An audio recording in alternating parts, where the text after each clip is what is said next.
অবশেষে মঙ্গলবারের এইচএসসি পরীক্ষা স্থগিত করা হয়েছে। শিক্ষা উপদেষ্টার বরাত দিয়ে তথ্য সম্প্রচার উপদেষ্টা মাহফুজ আলম সোমবার মধ্যরাতে এই তথ্য জানিয়েছেন।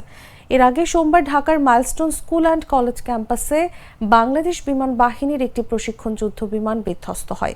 এতে বিমানের পাইলট সহ এখন পর্যন্ত 21 জন নিহত হয়েছেন এবং 170 জন বিভিন্ন হাসপাতালে চিকিৎসাধীন। এই ঘটনায় শোকাহত হয় সারা দেশ। পরীক্ষার্থীরাও ভুগছেন মানসিক ট্রমায়। এমন অবস্থার মধ্যেই মঙ্গলবারের এইচএসসি পরীক্ষা স্থগিতের দাবি ওঠে। সোমবার মধ্যরাত পর্যন্ত ঢাকা মাধ্যমিক ও উচ্চ মাধ্যমিক শিক্ষা বোর্ড পরীক্ষা স্থগিতের কোনো সিদ্ধান্ত না নেওয়ায় ক্ষোভে ফুঁসে ওঠেন শিক্ষার্থী অভিভাবকরা। ফলশ্রুতিতে Notre Dame college, Dhaka city college, বীর উত্তম লেফটেন্যান্ট আনোয়ার গার্লস কলেজ সহ ঢাকার 10টি নামকরা শিক্ষা প্রতিষ্ঠানের শিক্ষার্থীরা এইচএসসি পরীক্ষা বর্জনের ঘোষণা দেন। পরীক্ষা স্থগিত না হলে রাজপথে আন্দোলনের হুঁশিয়ারি দেয় বিভিন্ন ছাত্র সংগঠনও।